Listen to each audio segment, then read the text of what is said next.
Bienvenue dans cette nouvelle vidéo YouTube où je vais tenter de vous expliquer les bases de l'intelligence artificielle. Alors, pourquoi comprendre les bases de l'intelligence artificielle?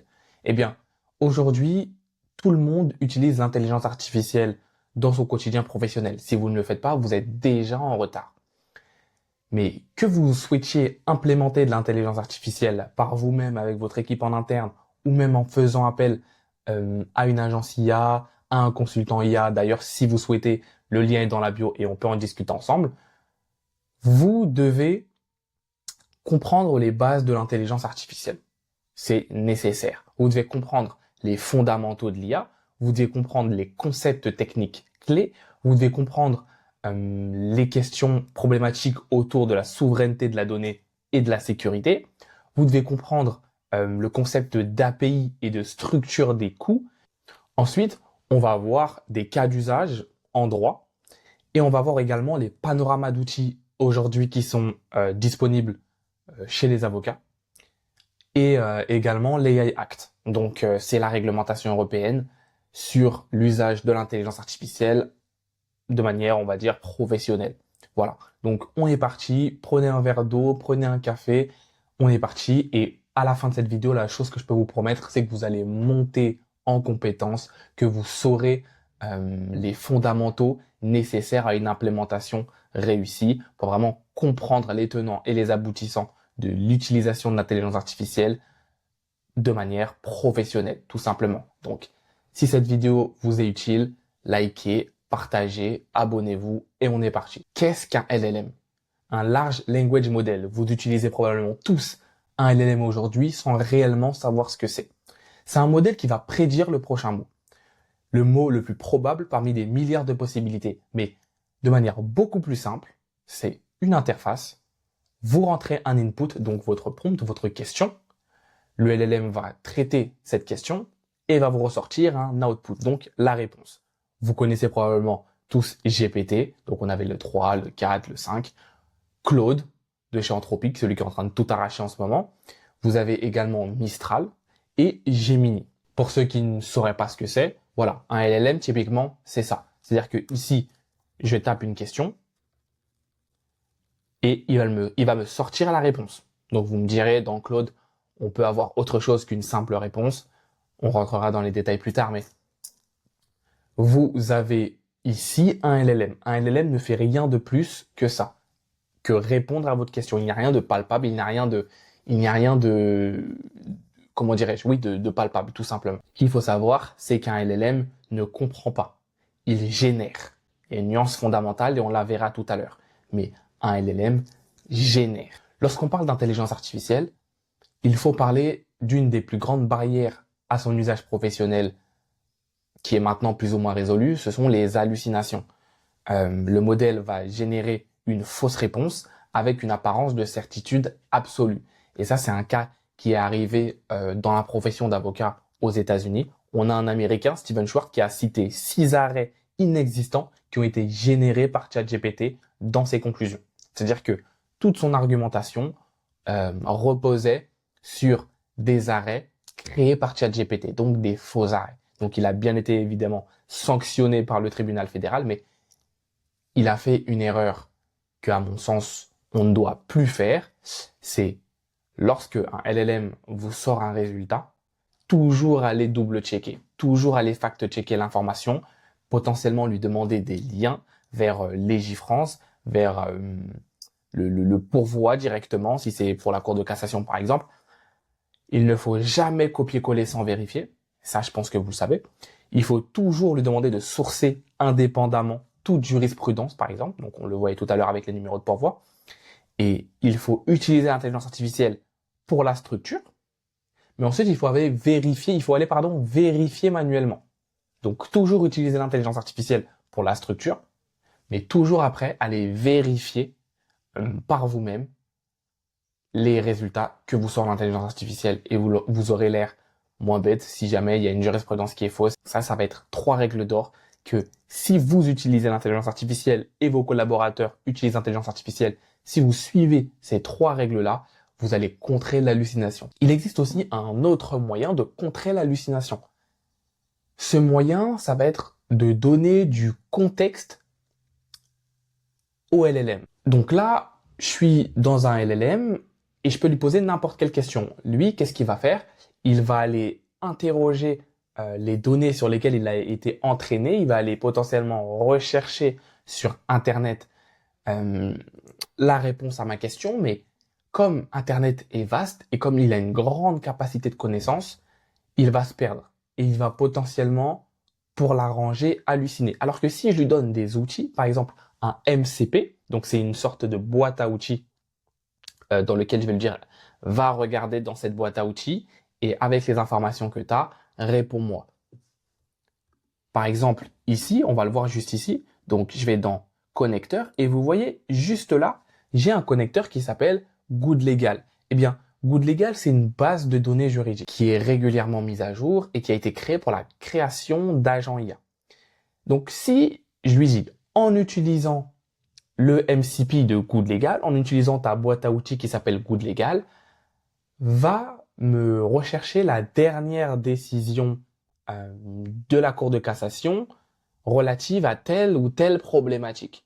Donc lui, au lieu d'aller chercher sur Internet, voire d'aller halluciner, il va directement aller regarder dans cette boîte à outils-là et il va me ressortir le lien, il va me ressortir la réponse à ma question, parfaitement sourcée, parfaitement justifiée. Moi, je pourrai aller double-checker ensuite et on va avoir comme ça une utilisation d'un LLM en réduisant le risque d'hallucination de 99% par exemple.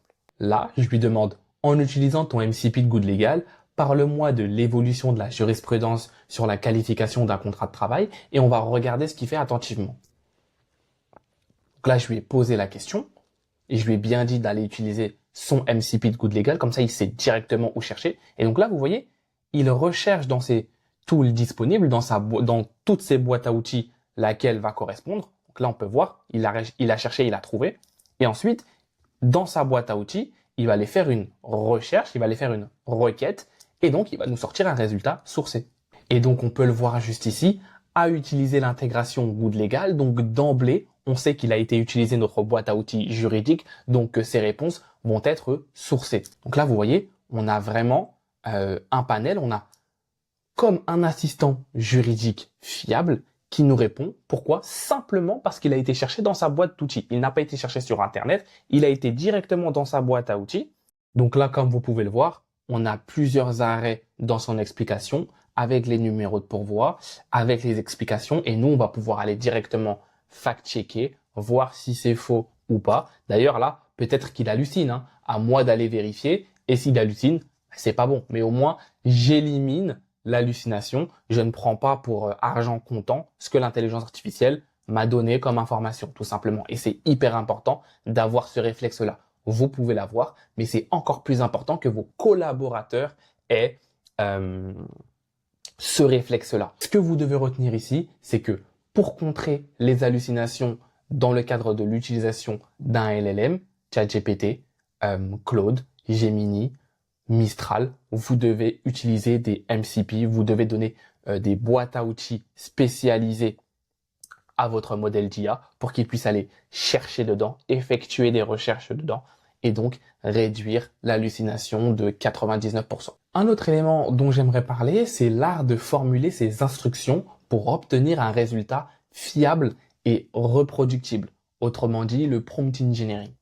Alors, il y a de ça 1 an, 2 ans, 3 ans, on disait que le prompt engineer était un métier qui avait de l'avenir. Non, aujourd'hui, on a littéralement l'intelligence artificielle qui prompte pour elle-même. C'est juste n'importe quoi, ça avance hyper vite. Mais bref, c'est pour vous dire que si vous souhaitez obtenir le meilleur résultat possible dans le cadre de l'utilisation d'un LLM, ChatGPT, Claude et autres, vous devez correctement prompter votre LLM pour qu'il puisse vous sortir une réponse de meilleure qualité. Donc par exemple ici, ce que la majorité des gens ont tendance à faire, c'est de dire voilà, rédige-moi un NDA. Non, le bon prompt, à minima, c'est de lui dire tu es un avocat spécialisé en droit des affaires français, rédige un NDA entre une start-up, SaaS et un grand compte avec clause de confidentialité renforcée, durée de 3 ans, droit applicable, droit français, format structuré par article numéroté. Donc là, ce que je lui ai fait, c'est que je lui ai donné le contexte, son rôle, le format, les contraintes. Et tout ça, ça fait un prompt efficace. Donc, vous n'avez pas besoin que votre prompt fasse 15 lignes, mais il doit être hyper efficace, structuré, de sorte à ce que l'intelligence artificielle comprenne le contexte dans lequel elle va devoir répondre, son rôle dans le cadre de cette réponse, le format qu'elle doit produire et les contraintes qu'elle doit accepter pour répondre de manière efficace. Et donc, ces 4 pôles-là font un prompt efficace. Vous devez le comprendre. Je vois encore trop de personnes dans le quotidien professionnel, dans la profession, qui rédigent un prompt, qui prompte tout simplement de manière déstructurée, de manière abstraite, et donc vos résultats seront abstraits. Et c'est pour ça qu'ensuite, on a des discours du style l'intelligence artificielle n'est pas assez efficace dans le monde du travail. Non, c'est que vous ne savez pas l'utiliser. Et la bonne utilisation commence par prompter correctement. Ensuite, j'aimerais aborder avec vous le concept de fenêtre de contexte. Autrement dit, context window. C'est un peu technique, mais restez avec moi. Ce n'est pas si technique que ça, en fait. La fenêtre de contexte, c'est la mémoire de travail de l'intelligence artificielle. Et comme un bureau, plus il est grand, plus on peut y étaler de documents en même temps. Par exemple, ChatGPT 5, sa fenêtre de contexte, c'est 128 000 tokens. Et l'équivalent en texte, c'est à peu près 96 000 mots. Claude, ça va être 200 000 tokens, donc 150 000 mots. Gemini, 1 million de tokens, 750 000 mots. Vous allez me dire, ok, tout ça, c'est bien beau, c'est technique, ça sert à quoi? Comment moi, ça va me permettre d'être beaucoup plus efficace avec l'IA? Bougez pas, j'arrive. La fenêtre de contexte va être hyper importante parce que lorsque vous allez mettre en place des agents IA, ils vont avoir une fonction, ils vont traiter de la donnée. Eh bien, si votre fenêtre de contexte n'est pas assez grande, est plus ou moins grande, il faut savoir que si les documents que vous lui donnez à l'intelligence artificielle dépassent la fenêtre de contexte, le modèle va tronquer silencieusement. C'est-à-dire que si vous lui donnez un volume hyper élevé et vous lui dites, voilà, analyse ce contrat, analyse l'ensemble des clauses, eh bien lui, ce qu'il va faire, c'est que pour rester dans sa fenêtre de contexte, il va supprimer silencieusement des clauses et donc vous allez avoir des clauses qui ne seront pas analysées. Et donc, ça va tronquer son résultat, ça va tronquer l'analyse qu'il aura faite pour vous. Et par exemple, je vous donne un exemple, un contrat de 80 pages, c'est 40 000 tokens. Donc, je vous donne un cas concret. Imaginons que vous avez un contrat de 80 pages à analyser. 80 pages, c'est à peu près 40 000 tokens. Si le modèle que vous choisissez fait 35 000 tokens, par exemple, vous avez 5 000 tokens qui vont disparaître. 5 000 tokens, qui ne seront pas analysés. Et donc, ça, c'est un risque. Donc, lorsque vous voulez créer des agents IA, il faut faire attention au cerveau que vous donnez. On verra plus tard comment on crée un agent IA, mais il faut faire attention au LLM que vous lui mettez parce que la fenêtre de contexte sera plus ou moins longue et donc vous pourrez analyser ou le faire travailler avec plus ou moins de volume de données. C'est un peu technique, mais avec de la pratique, ça va. D'ailleurs, si vous comprenez pas ça, mettez-moi ça en commentaire et moi je vous fais une autre vidéo beaucoup plus poussée sur la fenêtre de contexte. Ensuite, il est nécessaire de parler des agents IA. Avant de parler des agents IA, j'aimerais donc que vous compreniez la différence entre un LLM et un agent IA. Donc, comme on l'a dit tout à l'heure, un LLM, c'est statique. Vous lui posez une question, il vous sort une réponse et ça s'arrête là. Un agent IA, c'est différent. Il va pouvoir percevoir, planifier, agir, vérifier et livrer. On va avoir quelque chose de palpable. À la fin, il va nous donner un livrable, quelque chose dont on pourra se servir après pour nous, tout simplement. Donc, par exemple, on a des exemples ici d'agents IA juridiques. Donc, un agent de veille, il va surveiller le journal officiel et les bases jurisprudentielles et il va vous alerter s'il y a une nouvelle décision pertinente, voire vous faire un résumé sur une décision pertinente, par exemple, sur une problématique précise. Un agent de review de contrat, il va lire un contrat, on en parlait tout à l'heure, il va extraire les clauses à risque et il va vous générer un rapport. Donc là encore, on a un livrable, on a quelque chose à la fin, il produit un résultat. Par exemple, un agent de due diligence, il va analyser une data room complète et il va vous produire un mémo structuré. Donc, encore une fois, à la fin, vous avez quelque chose. Là où un LLM seul, on lui pose une question et il répond, là non, vous allez avoir quelque chose de palpable. Euh, il va exécuter une action, tout simplement. Par exemple, ici, on est dans Claude, et donc ici, on voit le LLM. Donc, si je lui pose une question, il me répond, ça s'arrête là. Mais par exemple, si je vais dans la partie, entre guillemets, agent de Claude, donc dans Cowork, vous voyez par exemple que là, je lui demande quelque chose et il me produit un livrable à la fin. Donc là, on parle d'agent IA. Il a été planifié, il a été prompté, il a exécuté une tâche et il m'a livré quelque chose. Lorsqu'on parle d'agent IA, il y a une framework très simple. C'est LLM, Tool, Memory. Donc LLM, outil, mémoire. Le LLM qui va raisonner, formuler et rédiger. C'est pour ça que tout à l'heure, je vous disais, en fonction des tâches que vous voulez que votre agent IA exécute, vous devez choisir le bon LLM parce que la fenêtre de contexte. Pourquoi? Donc, tout simplement parce que lorsqu'on crée un agent IA, on lui donne un cerveau. On lui dit, voilà, l'agent va avoir ses tâches, mais il ne peut rien faire sans un cerveau directement. Donc, c'est à vous de choisir le bon cerveau en fonction de la bonne tâche. Donc, le LLM va raisonner, formuler et rédiger. Ensuite, il y a les tools. Donc, c'est les bras. Ça va être par exemple un moteur de recherche, une base documentaire, comme on a vu tout à l'heure avec le MCP de Good Legal, un agenda, email, une API, bref, ce sont les outils sur lesquels il va s'appuyer pour réaliser la tâche qu'on lui a demandée.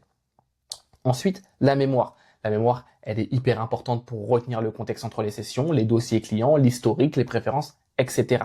Par exemple, un agent reçoit un email client à 9 heures, il va lire l'email, donc avec l'outil lire l'email, il va consulter l'historique du dossier pour savoir par exemple si le client est déjà dans la base ou si c'est un nouveau client et qu'il faut l'ajouter au CRM par exemple. Donc c'est la mémoire. Ensuite, il va rédiger une analyse, il va le faire avec son cerveau, donc le LLM qu'on a choisi. Et ensuite, il va classer ça dans le bon dossier. Donc il va encore utiliser un tool, par exemple Google Drive. Donc vous voyez, la création d'agents IA est extrêmement simple. Vous avez un LLM, des tools et une mémoire. Ce sont les trois choses dont vous avez besoin pour créer un agent IA. Claude, vous avez la possibilité de créer directement dans Cowork des tâches. C'est un peu des agents IA qui vont exécuter des tâches. Donc, vous avez déjà le cerveau, vous avez déjà la mémoire. À vous de lui donner du coup les consignes et les outils. Par exemple, typiquement ici, j'ai un agent IA qui est chargé d'analyser ma chaîne YouTube. Donc, vous imaginez bien qu'en outil, je lui ai donné l'URL de ma chaîne YouTube pour qu'il puisse me produire un livrable avec son cerveau. Donc, Claude, on est dans Claude, c'est natif. Sa mémoire, qu'il puisse savoir un peu exactement comment dirais-je, qu'il puisse savoir ce qui s'est passé dans les reviews précédentes. Donc, il a sa mémoire, mais il a des outils et l'outil que je vais donner en particulier, c'est ma chaîne YouTube.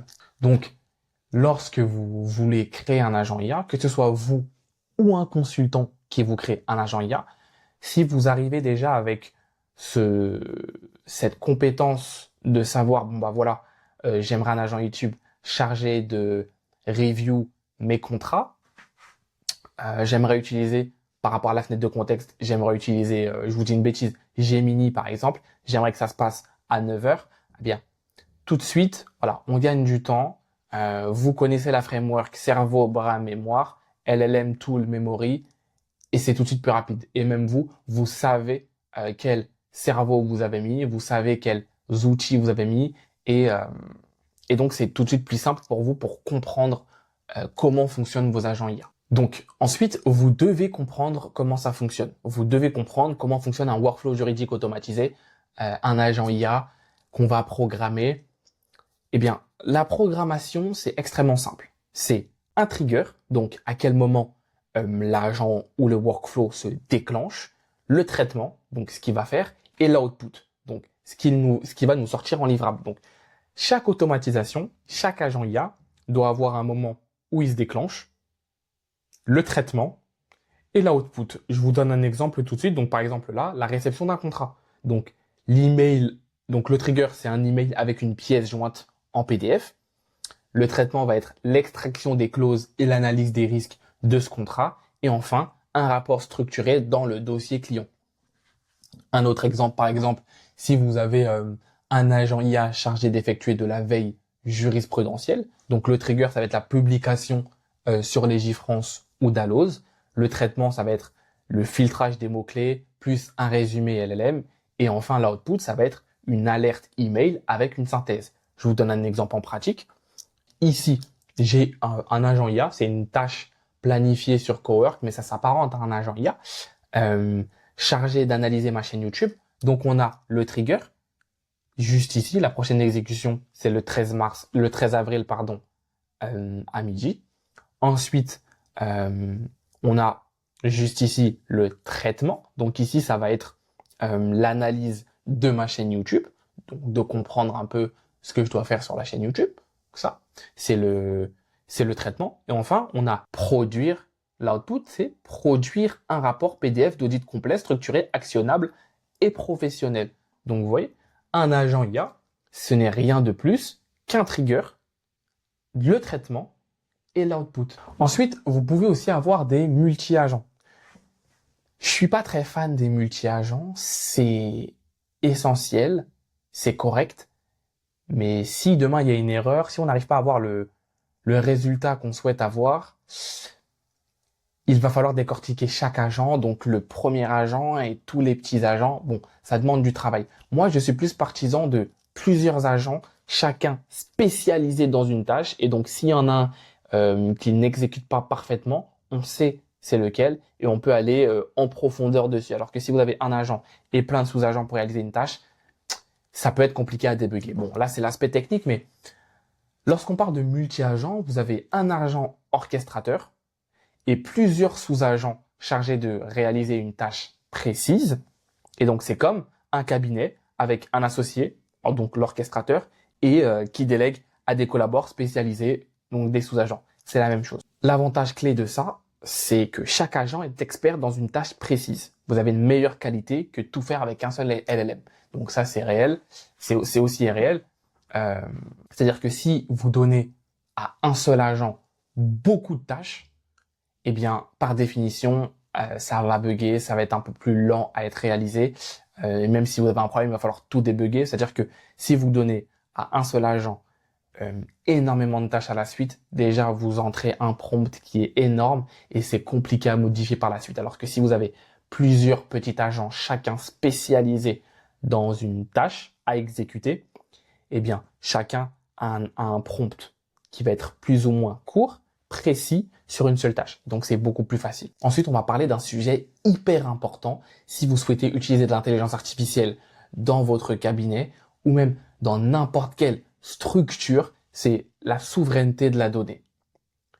Et la souveraineté de la donnée, c'est aussi l'IA cloud vs l'IA en local. On verra tout à l'heure qu'est-ce qui oppose les deux. Là, on va le voir tout de suite. Déjà, ce qu'il faut comprendre, c'est que l'IA cloud, c'est ChatGPT ou Claude, donc typiquement l'IA cloud, c'est ça. Eh bien, c'est-à-dire que les données vont transiter chez OpenAI et Anthropic. Lorsque je vais envoyer une réponse, avant que le modèle me réponde, il va aller dans les serveurs d'Anthropic et ensuite, ça va me répondre. Donc, c'est pareil si je travaille avec de la data, si je travaille avec des dossiers, ça va sur le serveur d'Anthropic et ça revient comme réponse, mais ça a transité ailleurs que chez moi. Et donc, en termes de secret professionnel et de RGPD, c'est plus ou moins tendu. Donc, pour le secret professionnel, on l'a vu, c'est un risque réel. Pour la performance, c'est hyper excellent parce que on a un résultat qui est rapide. Voilà, on utilise ChatGPT ou Claude, donc c'est hyper rapide. On a le dernier modèle tout le temps et on verra par la suite que l'IA cloud, c'est beaucoup plus technique que ça. Ensuite, pour le coût de l'intelligence artificielle en cloud, eh bien, c'est un abonnement mensuel de 20 à 30 euros. Mais si vous souhaitez créer des agents IA, on le verra tout à l'heure, on va utiliser l'API, donc c'est un coût, c'est un autre coût.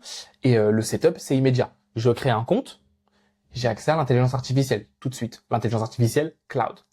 Maintenant, l'intelligence artificielle en local, c'est beaucoup plus technique, on va dire. Mais restez avec moi, c'est technique, mais simple.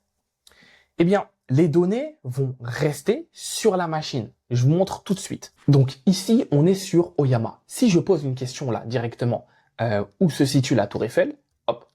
Donc ici, il n'y a rien qui transite ailleurs. Là, j'obtiens une réponse, mais toutes les données, tous les éléments d'information restent sur mon terminal. Donc, en termes de souveraineté des données, c'est beaucoup mieux. Et j'irai même plus loin, c'est la meilleure solution à mettre en place. Si vous êtes un cabinet, si vous êtes même une structure, peu importe, vous avez forcément des clients et vous avez des données sur vos clients. Les faire travailler avec une intelligence artificielle cloud, c'est risqué. Les faire travailler avec une intelligence artificielle en local, comme on le voit ici sur Oyama, là je vais poser une question, où se situe la Tour Eiffel, il m'a répondu la Tour Eiffel est située à Paris. Bref, toutes ces données-là restent dans mon terminal, restent dans mon serveur. Et donc, ici, par exemple, vous pouvez voir qu'on a plein de modèles d'intelligence artificielle en local. Donc là, c'est du cloud, mais en local, plus ou moins puissants, qui vont prendre plus ou moins de place. Vous voyez où je veux en venir.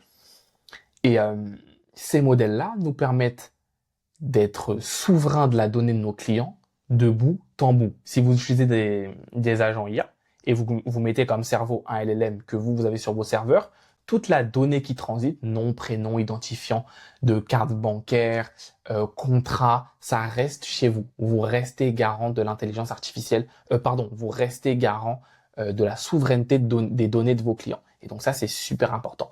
Maintenant, il y a des inconvénients. La performance du modèle que vous installez en local. Eh bien, la performance du modèle que vous installez en local dépend fortement de votre hardware, de votre machine, de votre terminal, de vos serveurs. C'est-à-dire que si vous voulez un modèle pour faire des choses de plus en plus poussées, donc il va vous falloir une intelligence artificielle puissante, et l'intelligence artificielle puissante requiert un ordinateur extrêmement puissant. Et ça coûte hyper cher aujourd'hui. Vous pouvez facilement monter à 3-4 000. Bon, bref, si c'est un investissement professionnel, c'est cher, ça dépend, tout est relatif. Mais donc, par exemple, je vous donne un exemple tout bête. Moi, là, vous voyez, j'utilise Mistral. C'est le Mistral 7B. C'est pas extrêmement puissant. Ça prend 4 gigas. Il y a 7 millions de paramètres.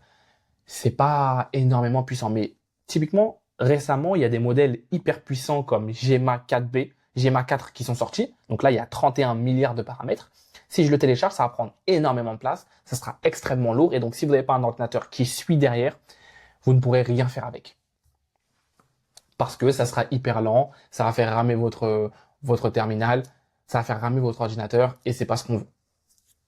Donc, encore une fois, l'IA en local, c'est extrêmement pertinent pour être garant de la souveraineté des données, pour être garant de bout en bout de l'utilisation de l'intelligence artificielle et des agents IA, mais ça a un coût énorme côté hardware. Et étant donné que l'intelligence artificielle accélère hyper rapidement, vous allez avoir tendance potentiellement à investir dans du matériel de plus en plus souvent et ça coûte extrêmement cher. Donc, c'est vraiment à vous de vous poser les bonnes questions.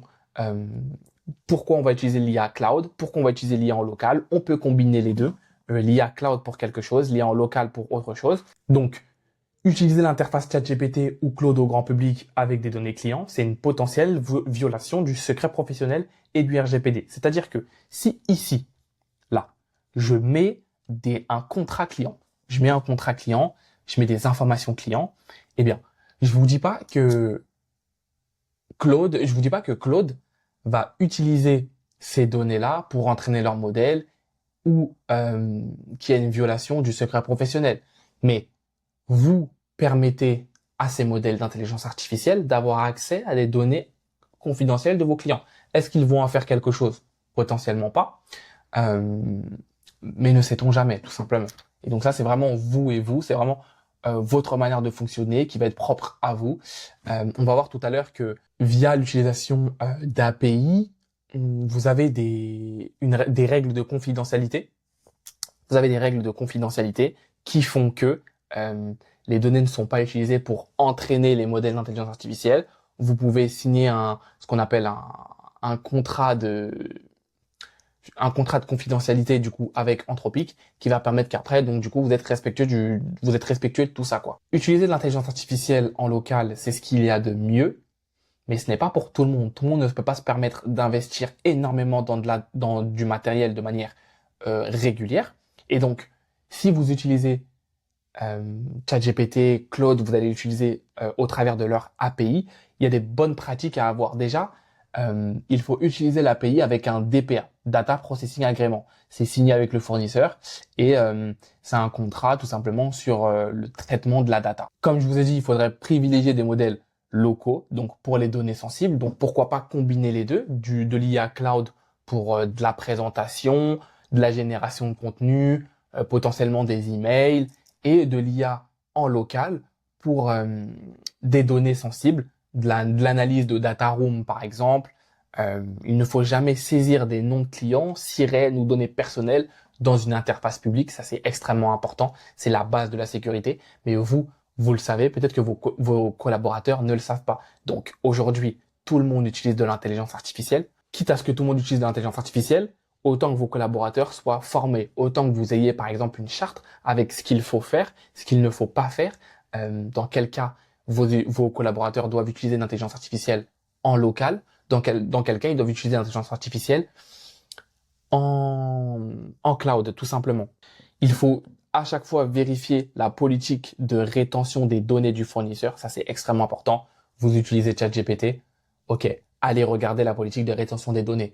Vous utilisez le plan entreprise. Qu'est-ce que ce plan prévoit? Vous avez l'article 28 du RGPD qui dit que le fournisseur IA est un sous-traitant au sens de la loi. Donc, si jamais il y a des données qui fuitent sur un contrat client, là je donne vraiment le pire des cas, mais si vous avez des données qui fuitent sur le contrat d'autres clients, vous allez être tenu pour responsable. Et ça, il faut le savoir. Il ne faut pas remettre la cause sur Anthropic ou sur OpenAI. Vous allez être tenu pour responsable. Et ça, c'est important. Aussi bien que vous soyez avocat avec une profession qui est relativement réglementée, mais aussi bien un marchand qui va utiliser l'intelligence artificielle et pour lequel il va recueillir des données clients, des identifiants de carte bleue. Vous êtes responsable de l'intelligence artificielle, de votre utilisation de l'intelligence artificielle. Ça, ce n'est pas tous les consultants IA qui vous le disent, mais vous devez le savoir. Et donc, pour vraiment être souverain, d'accord, pour vraiment être safe là-dessus, avoir une bonne machine, c'est la meilleure solution, de l'intelligence artificielle en local et des agents IA qui vont tourner grâce à cette intelligence artificielle en local. Comme ça, vous êtes souverain de bout en bout. Donc, de la donnée qui transite, du traitement et du livrable, tout est sous votre contrôle en fait. Donc ici, on a nous, l'API et le LLM. Donc ici, vous avez votre logiciel. Là où vous voulez que le LLM agisse, là où vous voulez qu'il réfléchisse. Ensuite, on a l'API. L'API, comme je vous ai dit, c'est ce qui nous donne le droit d'utiliser le LLM ailleurs que dans l'interface Claude ou dans l'interface ChatGPT par exemple. Pourquoi c'est important? Lorsque vous utilisez une API, ça va vous permettre d'intégrer l'intelligence artificielle dans n'importe quel outil, logiciel de gestion, Word, etc. Vous allez payer à l'usage. C'est un coût qui est relativement bas, il faut le comprendre. J'ai déjà vu énormément d'avocats avoir peur de payer l'API, ne pas savoir et tout, mais c'est des coûts ça ne représente rien du tout. Et vous avez une possibilité donc de comprendre les coûts et donc de maîtriser les coûts. Donc, pourquoi c'est important? Utiliser une API va vous permettre d'intégrer de l'intelligence artificielle dans n'importe quel outil, logiciel de gestion, Word, etc. Mais c'est surtout de créer des agents IA et de leur donner un cerveau. Tout à l'heure, on a vu qu'on choisissait le bon cerveau à donner à notre agent IA. Eh bien, pour utiliser ce cerveau-là, il nous faut une clé API. C'est le droit d'utiliser ce LLM-là ailleurs que sur la plateforme. Vous allez payer à l'usage, donc ce n'est pas un abonnement fixe. Donc c'est par exemple, si vous faites tant de requêtes dans le mois, vous allez payer tant. Ce sont des coûts qui sont relativement bas, on va le voir tout à l'heure. Vous allez pouvoir garder le contrôle sur les données via un DPA, on a vu tout à l'heure ce que c'était. Et vous allez pouvoir faire tourner des workflows automatisés. Donc c'est-à-dire que sans même valider manuellement, bon, vous avez une clé API qui correspond à votre droit d'utiliser ce modèle de LLM-là, que vous mettez dans un agent IA. Et donc, sans vous, à chaque fois, le modèle va faire des requêtes API pour utiliser ce cerveau-là. Et à chaque requête Du coup, c'est facturé. Encore une fois, je le dis, c'est des coûts qui sont relativement dérisoires. Mais du coup, avoir une clé API vous permet de faire tourner le modèle, tout simplement. Comment se structure la structure des coûts lorsqu'on fait appel à une requête API? Il faut savoir que c'est en token. Donc un token, c'est 3/4 de mots. Une page A4, on va dire, c'est à peu près 500 tokens. 100 pages, c'est 50 000 tokens. D'accord? Aujourd'hui, vous pouvez analyser 100 pages de contrat avec Claude Sonnet. Ça va vous coûter en coût d'API 75 centimes. Euh, Si vous avez 100 pages à faire analyser à un juriste junior, combien de temps il va prendre? Deux, combien ça va vous coûter? C'est pour ça que l'intelligence artificielle est extrêmement effrayante sur ce point-là, c'est qu'elle n'a pas de concurrence. Son usage, sa capacité à absorber de la data coûte relativement peu cher. Il faut savoir qu'il faut combiner le token d'entrée et le token de sortie. Le token d'entrée, c'est ce que vous tapez, le prompt. Le token de sortie, c'est ce que l'intelligence artificielle va vous produire. Et donc, les deux combinés, ça a fait un coût. Supposons que vous avez 1 million de tokens, ça va vous coûter, 1 million de tokens, c'est énorme. Donc, supposons que vous avez 1 million de tokens en entrée, 1 million de tokens en sortie, vous allez payer 20 € sur le modèle de GPT-5 le plus puissant. Sachant qu'en fonction de la tâche, on peut choisir le bon modèle et donc là aussi, on réduit les coûts. Mais supposons qu'en entrée et en sortie, vous avez 2 millions de tokens, donc c'est la data que vous entrez et la data qui sort combinée, ça représente un coût. En gros, c'est un coût, c'est le coût de l'utilisation de l'intelligence artificielle, tout simplement. Eh bien, vous allez payer 20 €. Mais 2 millions de tokens entrée et sortie, c'est colossal. C'est vraiment colossal. C'est-à-dire que c'est des milliers de contrats, des centaines de contrats de 1000 pages. Je saurais pas vraiment définir ce qu'est 2 millions de tokens entrée et sortie, mais ça ne vous coûtera jamais plus cher qu'un juriste, qu'un junior, qu'un collaborateur qui aura analysé des milliers de contrats aussi. Et ça, il faut le comprendre. C'est en ce sens-là que l'intelligence artificielle est extrêmement effrayante et qu'elle n'a pas de concurrence. Et donc, comme je vous ai dit, le retour sur investissement, il est concret, il est palpable. Si vous analysez 100 contrats d'une page avec Claude Sonnet, donc si vous analysez 100 pages, ça va vous coûter 50 000 tokens et 50 000 tokens, ça va vous coûter 75 centimes. Le temps d'un collaborateur junior pour le même tarif, c'est à peu près 5 heures fois son tarif horaire. Et là, tout de suite, vous comprenez que mettre 50 € par mois, 100 € par mois dans une API, vous serez toujours gagnant si vous avez créé de bons agents IA, si vous avez maîtrisé les coûts, vous vous y retrouvez. Et c'est extrêmement rentable. J'ai recensé plusieurs cas d'usage ici en droit des affaires qui peuvent être intéressants. Par exemple, un contract review. On peut demander à un agent IA d'extraire automatiquement des clauses sensibles, des pénalités, des résiliations, des limitations de responsabilité. Ça va être dans notre prompt, ça va être à nous de le modifier. On peut lui demander de comparer la version 1 d'un contrat avec la version 2 en quelques secondes, de détecter des incohérences entre des articles et de générer un rapport de risque structuré. Ça va vous coûter relativement peu cher. On compte ça en 0,008 centimes ou en suivant le volume peut-être 60 centimes ou quoi. Ça, combien vous coûterait un collaborateur pour la même chose et de manière, il peut réaliser ça à n'importe quelle heure, aussitôt qu'il le reçoit. Vous, ça vous permet d'aller beaucoup plus vite également. Par exemple, de la due diligence, vous pouvez avoir une analyse de data room complète, des centaines de documents. Donc ça peut représenter pas mal de tokens. Mais imaginez une analyse de data room complète, combien de temps ça prend à un collaborateur de le faire. Maintenant, imaginez une intelligence artificielle qui va le faire et pour laquelle ça va vous revenir à peut-être, 1 €, 2 €, et même, quand même c'est 20 €. Vous vous en sortez toujours mieux que payer un collaborateur qui va rester X temps fois son tarif horaire. Vous allez pouvoir avoir des résumés automatiques par catégorie, l'identification des risques juridiques et financiers, un mémo structuré prêt à compléter et valider. Bref, vous avez un panel d'utilisation d'agents IA et c'est super, super, super important. C'est pour ça que vous pouvez avoir plein d'agents IA métiers à mettre en place en optimisant toujours en fonction de la complexité de ce que vous lui demandez de faire le modèle de LLM. Et c'est comme ça que vous allez réussir à avoir une économie d'agents IA et que vous allez réussir à être parfaitement optimisés en utilisant des agents IA qui vont vous coûter un peu plus cher et d'autres qui vont vous coûter un peu moins cher en fonction de la complexité de la chose. Et ça, vous pouvez le faire par vous-même. Vous pouvez aussi faire appel à un consultant IA, une agence IA. Voilà. Si, encore une fois, si vous êtes intéressé par cette mise en place, si vous voulez savoir comment mettre en place des agents IA dans votre structure, le lien est dans la bio. Et on avance, on voit ce qu'on peut faire. Autre cas d'usage en droit des affaires, de la rédaction assistée, première ébauche de NDA, de CGV, de pacte d'associés, de baux commerciaux, de statuts, à finaliser et à valider par avocat. Donc comme vous voyez, le panel est extrêmement large et encore plus large en fonction du domaine dans lequel vous exercez. Vous pouvez faire de l'alerte sur les GIFRONS ou sur les autres organismes sans effort manuel. Donc ça, c'est hyper intéressant. Et enfin, vous pouvez également faire de l'analyse prédictive, donc de la modélisation des risques en contentieux, de l'analyse de décisions similaires, de l'aide à la stratégie procédurale. C'est technique. C'est technique. À titre personnel, j'ai jamais fait de l'analyse prédictive avec de l'intelligence artificielle. Je pense qu'il doit y avoir des structures qui sont spécialisées.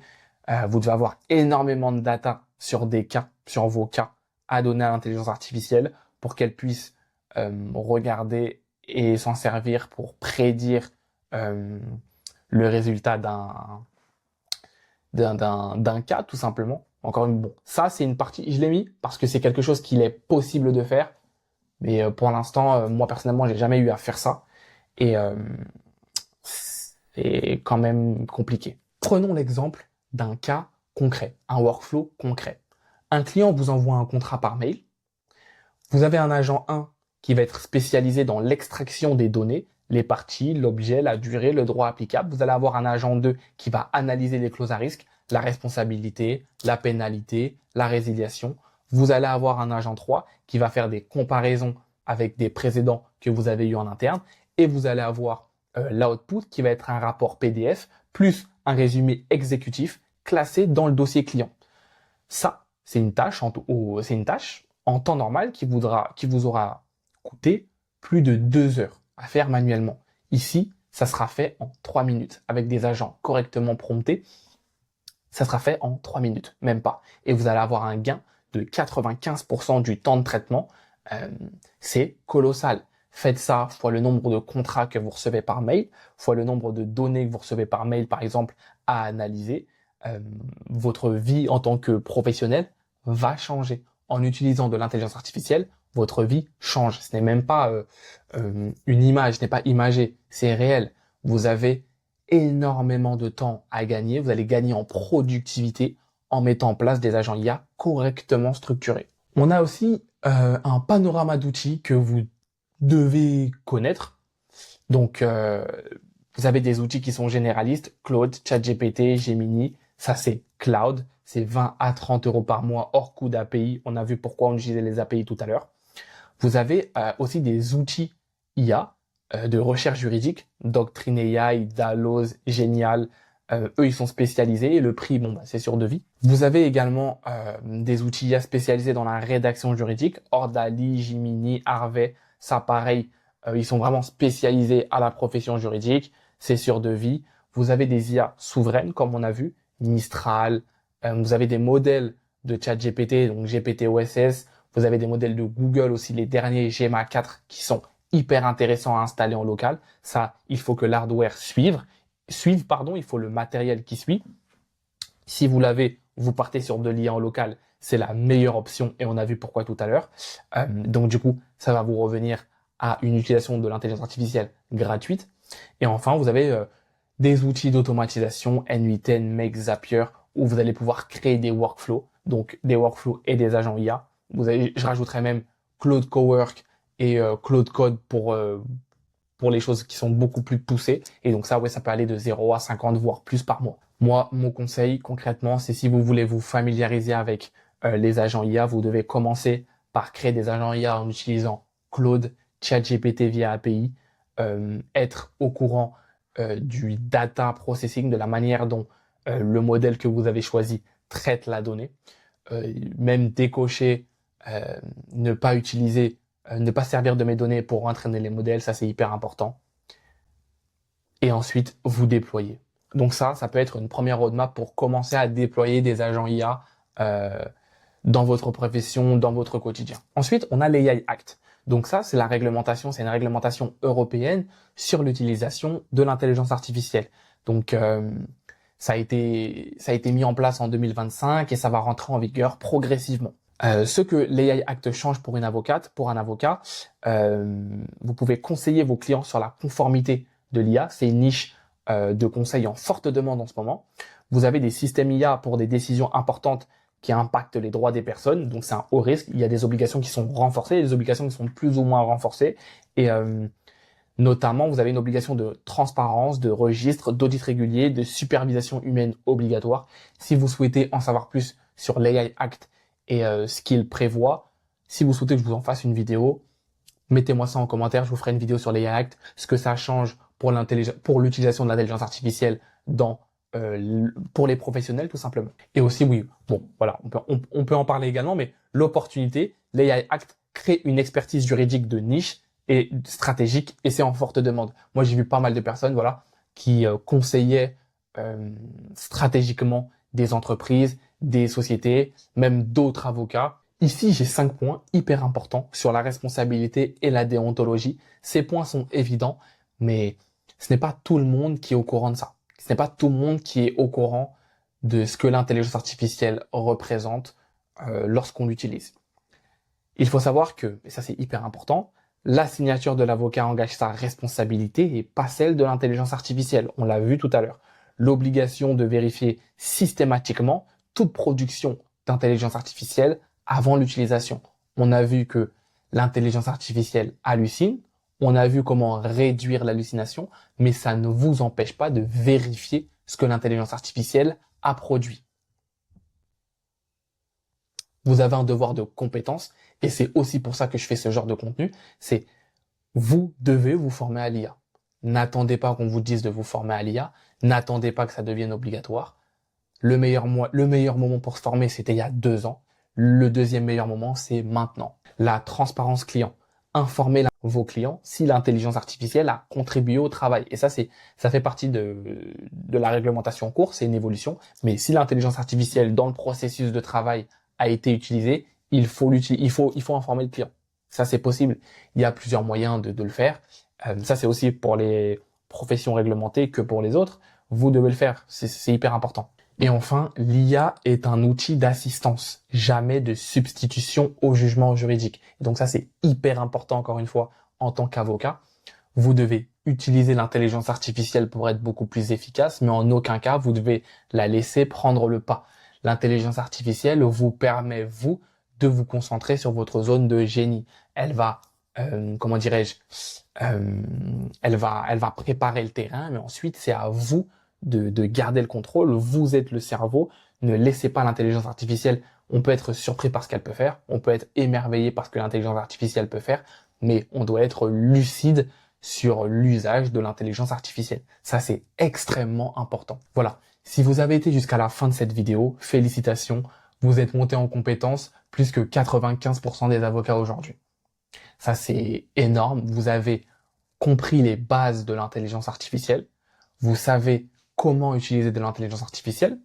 Si vous souhaitez implémenter de l'intelligence artificielle, vous connaissez un peu les concepts de coûts, d'agents IA, d'API, de LLM, de trigger, et ça c'est hyper important. Si vous souhaitez implémenter de l'intelligence artificielle, vous ne savez pas par où commencer. Vous souhaitez potentiellement faire un audit, de savoir qu'est-ce qu'il est possible de faire dans votre cabinet. N'hésitez pas, le lien est dans la bio. Vous m'envoyez un message et on discute de ça ensemble. On voit ce qu'il est possible de faire au travers d'un appel totalement gratuit. Si vous avez aimé cette vidéo, likez, partagez, commentez, abonnez-vous. N'hésitez pas à vous abonner. Il faut qu'un maximum d'avocats, un maximum de professionnels regardent cette chaîne, regardent cette vidéo parce que c'est hyper important de se former à l'intelligence artificielle aujourd'hui, de comprendre comment est utilisée l'intelligence artificielle de manière professionnelle aujourd'hui et de se former. Quand bien même ce n'est pas vous qui implémentez ça dans votre structure, vous devez comprendre comment elle est implémentée. Encore une fois, si cette vidéo vous a plu, laissez un like et on se retrouve dans la prochaine vidéo.